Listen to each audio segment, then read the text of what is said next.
தினம்தோறும் விளக்கேற்ற நல்ல எண்ணெய் இதயம் நல்லெண்ணெய்.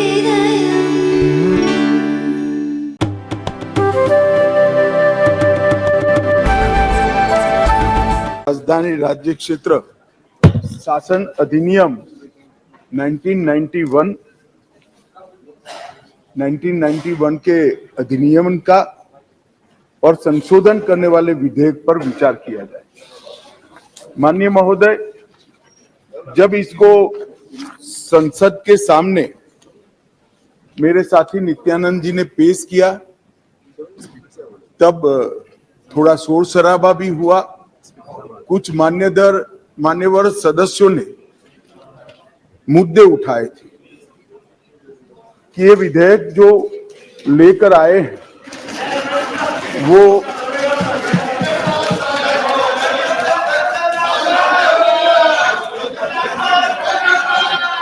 ऐसे ही सदन चलाओ तो अच्छा लगता है। लाने का अधिकार नहीं है। संविधान के तहत संसद की कॉम्पिटेंसी पर भी सवाल उठाए गए हैं और दूसरा ये मुद्दा उठाया गया कि विधेयक जो लेकर मैं इस सदन के सामने उपस्थित हुआ हूं वो विधेयक सुप्रीम कोर्ट के जजमेंट के भावनाओं के विरुद्ध है। मान्यवर, सबसे पहले मैं यह दोनों चीजों का बहुत डिटेल जवाब देना चाहता हूं क्योंकि उस वक्त जब मैं खड़ा हुआ विपक्ष का मूड सुनने का नहीं था, आज कुछ अच्छा भी मूड दिखता है। तो मान्यवर, जब तक कॉम्पिटेंसी का सवाल है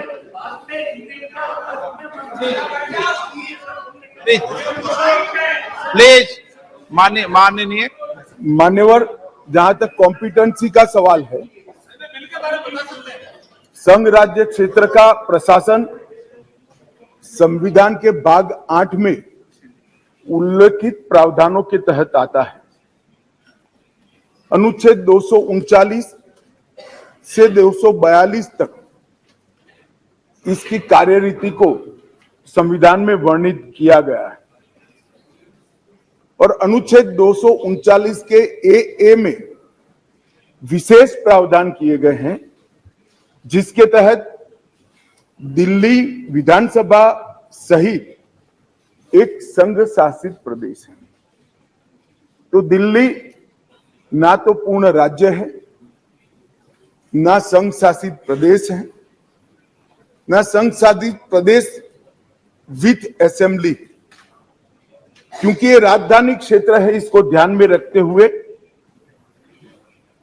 239A में इसका एक विशेष प्रावधान संविधान के तहत किया गया है। इसकी डिटेल बात मैं बाद में बताऊंगा। अब कहा कि भारत सरकार को इसके बारे में कानून बनाने का अधिकार नहीं है, ऐसा विषय कुछ सदस्यों के द्वारा रखा गया। मैं इस सदन का ध्यान अनुच्छेद 239A3B की तरफ दिलाना चाहता हूं। 239A3B बहुत स्पष्ट है। इसके तहत इस संसद को दिल्ली संघ राज्य क्षेत्र या इसके किसी भी भाग के बारे में उससे संबंधित किसी भी विषय पर कानून बनाने का पूर्ण अधिकार प्राप्त है।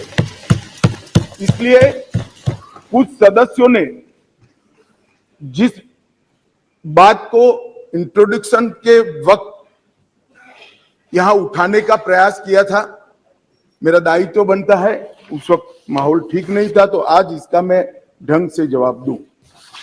मान्यवर, कुछ सदस्यों ने यह भी कहा हाथ में सुप्रीम कोर्ट के जजमेंट रखकर कि ये सर्वोच्च अदालत के आदेश के उल्लंघन कर इसको लाया गया है। मैं वो सभी सदस्यों को विनती करना चाहता हूं कि आपने सर्वोच्च अदालत के आदेश का अपने मनपसंद हिस्सा ही पढ़ा है। जब सर्वोच्च अदालत के आदेश को सदन में कोट करते हैं तो संपूर्ण आदेश का अध्ययन होना जरूरी है। उसका दूसरा हिस्सा भी पारदर्शिता के साथ सदन के सामने रखना चाहिए। खैर, जिन्होंने नहीं रखा, मैं रख देता हूं मान्यवर। मैं स्पष्टता करना चाहता हूं कि ये विधेयक जो है, इसमें सर्वोच्च अदालत के निर्णय को जो उन्होंने रिफर किया है, उसके पैरा 86, पैरा 95 और विशेष कर पैरा 164 F की ओर मैं ध्यान आकर्षित करना चाहता हूं। उसमें स्पष्टता से कहा है कि संसद को 239 AA के तहत दिल्ली संघ राज्य क्षेत्र के किसी भी विषय पर कानून बनाने का अधिकार है। ये अदालत ने अपने जजमेंट के अंदर बहुत स्पष्ट कर दिया। मान्यवर, अब मैं थोड़ा विधेयक पर बात करना चाहूंगा। दिल्ली शासन, इसकी एक ऐतिहासिक पृष्ठभूमि है मान्यवर। दिल्ली की स्थापना 1911 में अंग्रेजों के शासन के द्वारा महरौली और दिल्ली दो तहसीलों को पंजाब प्रांत से अलग कर बनाई गई। 1919 और 1935 में ब्रिटिश सरकार ने चीफ कमिश्नर प्रोविंस का नोटिफिकेशन किया और दिल्ली को चीफ कमिश्नर प्रोविंस के तहत रखा गया। आजादी के बाद पट्टाभी सीतारामैया समिति ने दिल्ली को राज्य स्तर का दर्जा देने की सिफारिश की। हालांकि जब सिफारिश संविधान सभा के समक्ष आई, मेरा विपक्ष के सदस्यों को विनम्रता से अनुरोध है कि इस बात को जरा गौर से सुनेगा। पट्टाभी सीतारामैया समिति की सिफारिश जब सदन के सामने आई, तब पंडित जवाहरलाल नेहरू जी, श्रीमान सरदार पटेल, राजाजी, राजेंद्र प्रसाद और डॉक्टर अंबेडकर जैसे नेताओं ने इसका विरोध किया कि ये उचित नहीं होगा कि दिल्ली को पूर्ण राज्य का दर्जा दिया जाए। मैं फिर से एक बार रिपीट करता हूं, किस किसने विरोध किया था? पंडित नेहरू ने किया था, सरदार पटेल ने किया था, राजा जी ने किया, राजेंद्र प्रसाद जी ने किया और अंबेडकर जी ने भी इसका विरोध किया था। और उस वक्त पंडित नेहरू जी के एक चर्चा के हिस्से को मैं सदन के सामने रखना चाहता हूं। 2 साल पहले सदन ने एक समिति, सीतारामैया समिति की नियुक्ति की और अब जब रिपोर्ट आया है तब दुनिया बदल गई, भारत बदल गया है और दिल्ली काफी हद तक बदल गई है। इसलिए दिल्ली में हुए इन परिवर्तनों की परवाह किए बगैर उस समिति की सिफारिशों को स्वीकार नहीं कर सकते और स्वीकार करना वास्तविकता से पूरी तरह मुंह मोड़ लेना होगा। एक समय तो नेहरू जी ने संविधान सभा के सदस्यों को यहां तक कहा कि चूंकि नई दिल्ली में 3/4 संपत्ति केंद्र सरकार की है, इसलिए तर्कसंगत यही होगा कि इसको केंद्र के अधीन रखा जाए। बाद में जब अंबेडकर जी ने समापन किया, तब उन्होंने कहा, जहां तक दिल्ली का सवाल है, हमें ऐसा लगता है कि भारत की राजधानी के रूप में शायद ही किसी स्थानीय प्रशासन को मुक्त अधिकार यहां दिए जा सकते हैं। संयुक्त राज्य अमेरिका और ऑस्ट्रेलिया में जो राजधानी के क्षेत्र है, इसकी मिसाल भी उन्होंने वहां दी और उन्होंने कहा कि इसके लिए एक अलग व्यवस्था करनी चाहिए और संविधान सभा में इस पर जोड़ना चाहिए। खैर, मैं इसलिए कहता हूं कि आप जिस चीज का विरोध कर रहे हैं, ये सिफारिश किसकी थी ये आपको मालूम होना चाहिए। ये पंडित नेहरू की सिफारिश थी। मान्यवर, मैं उसके बाद में 1991 में सी स्टेट एक्ट के द्वारा दिल्ली को विधानसभा दी गई, परंतु 56 में राज्य पुनर्गठन आयोग की सिफारिशों पर दिल्ली की विधानसभा हटाकर उसको संघ राज्य घोषित किया गया। लगभग 3 दशक तक ये व्यवस्था चलती रही। 87 में सरकारिया कमेटी बनी, जो बाद में बालाकृष्णन कमेटी के रूप में जानी गई, और 91 में 69वां संविधान संशोधन किया गया, और इसके बाद दिल्ली राजधानी राज्य क्षेत्र शासन अधिनियम 1991, जिसमें मैं आज संशोधन लेकर आया हूं, इसको इस महान सदन ने पारित किया गया।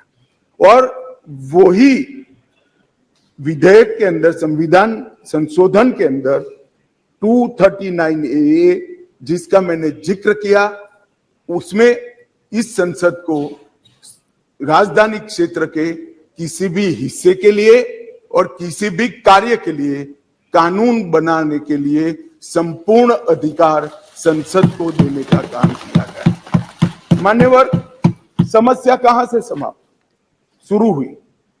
1993 से व्यवस्था चली आ रही थी। कभी भारतीय जनता पार्टी सत्ता में आई, कभी कांग्रेस पार्टी ने शासन किया, कभी ऊपर कांग्रेस का शासन था तब हमारी सरकार थी, तो कभी ऊपर कांग्रेस की सरकार थी तब नीचे हमारा शासन था, मगर कोई झगड़ा नहीं हुआ। सब कुछ ठीक चल रहा था, क्योंकि किसी की मंशा अधिकार हथियाने की नहीं थी, सेवा करने की। कांग्रेस पार्टी ने भी भाजपा के साथ झगड़ा नहीं किया, भाजपा ने भी कांग्रेस सरकार के साथ झगड़ा नहीं किया, और बहुत अच्छे से चल रहा था, कोई डिस्प्यूट नहीं, कोई झगड़ा नहीं। 1915 में स्थिति बदली और यहां 2015 में यहां स्थिति बदली और यहां एक ऐसे दल की सरकार आई जिसका मकसद, मुझे कोई झिझक नहीं है कहने में, जिसका मकसद सेवा करना है ही नहीं, झगड़ा करना। माननीय अध्यक्ष जी अनेक पार्टियों के मुख्यमंत्री रहे, अनेक पार्टियों की मिलीजुली सरकार रही, शुद्ध रूप से सरकार रही, मगर राष्ट्र सेवा करने में और जन सेवा करने में किसी भी पार्टी को कोई दिक्कत नहीं आई। मैं बाद में बात करूंगा क्या दिक्कत है, उसकी भी डिटेल बात करूंगा। प्रॉब्लम क्या है? प्रॉब्लम ट्रांसफर पोस्टिंग के अधिकार का नहीं है, विजिलेंस को कंट्रोल में लेकर बंगला जो बना दिया है, इसका सत्य छुपाना है। जो भ्रष्टाचार हो रहा है, इसका सत्य छुपाना है। मान्यवर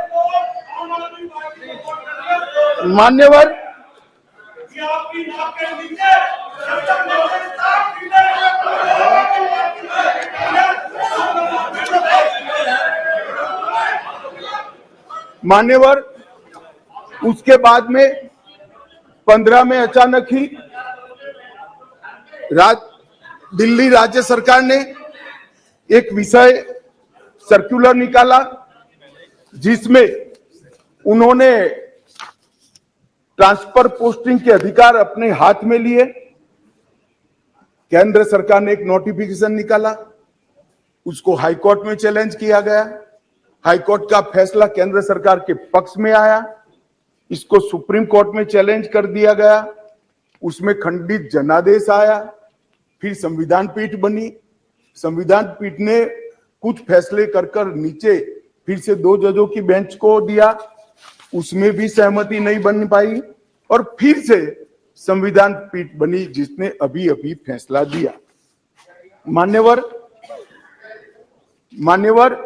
वो जो इंटरप्रिटेशन है, वो इंटरप्रिटेशन उन्होंने कानूनी और मॉरल दृष्टि से नहीं किया। उन्होंने इंटरप्रिटेशन कानून की स्थितियों का करते हुए ये कहा है कि फिर भी दिल्ली देश की संसद को और भारत सरकार को दिल्ली संघ राज्य क्षेत्र के लिए हर प्रकार का कानून बनाने का अधिकार है। वो अधिकार का उपयोग कर एक वटहुकम, एक नोटिफिकेशन निकाला गया, और वो नोटिफिकेशन इसलिए निकालना पड़ा कि संसद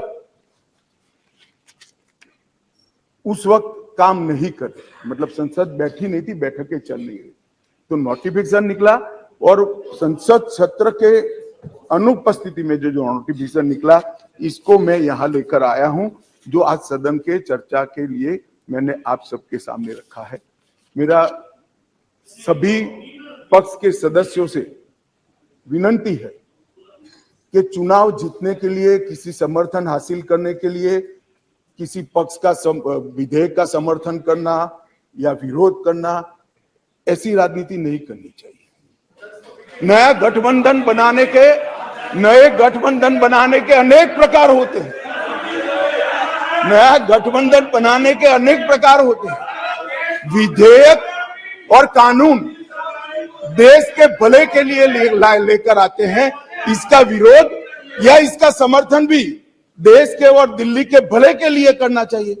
अगर हमारी राजनीति में थोड़ी स्वीकृति कम है तो सबको मिलाना है।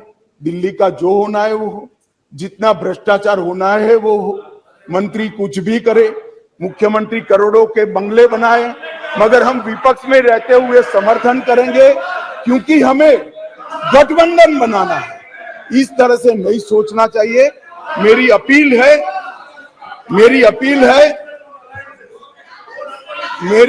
है विपक्ष के सदस्यों को कि आप दिल्ली की सोचिए, अलायंस की मत सोचिए। अलायंस से फायदा नहीं होने वाला है। अलायंस होने के बाद भी पूर्ण बहुमत से नरेंद्र मोदी प्रधानमंत्री बनने वाले हैं। इसलिए ये अलायंस के कारण जनता के हितों की बलि मत चढ़ाइए। जनता सब देख रही है। अलायंस कर आप अगर ऐसा सोचते हो कि जनता का विश्वास हासिल कर दिया जाएगा, जनता का विश्वास आपको मिला था, मगर जिस तरह से 10 साल यूपीए ने शासन चलाया, 12 लाख करोड़ के घपले घोटाले करे, इसलिए आज वहां बैठे। और मैं फिर से कहना चाहता हूं, दिल्ली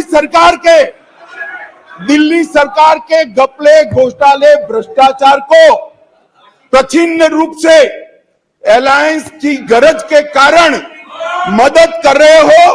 पूरा देश देख रहा है और पूरा देश चुनाव में इसका हिसाब किताब करेगा। मान्यवर, मैंने ये सदन के सामने रखा है बिल को। मेरा सभी से निवेदन है कि अलायंस के मद्देनजर इस पर अपना अभिप्राय न करे। देश के और राजधानी क्षेत्र के भले के लिए न्यूट्रलिटी से बात करे। और वैसे भी मैं बता देता हूं, विशेषकर कांग्रेस पार्टी वालों को, कि ये बिल पारित होने के बाद वो अलायंस में आपके साथ आने वाले नहीं है। तो जो सच है वो करिए। इतना अपील करके मेरी बात को समाप्त करें।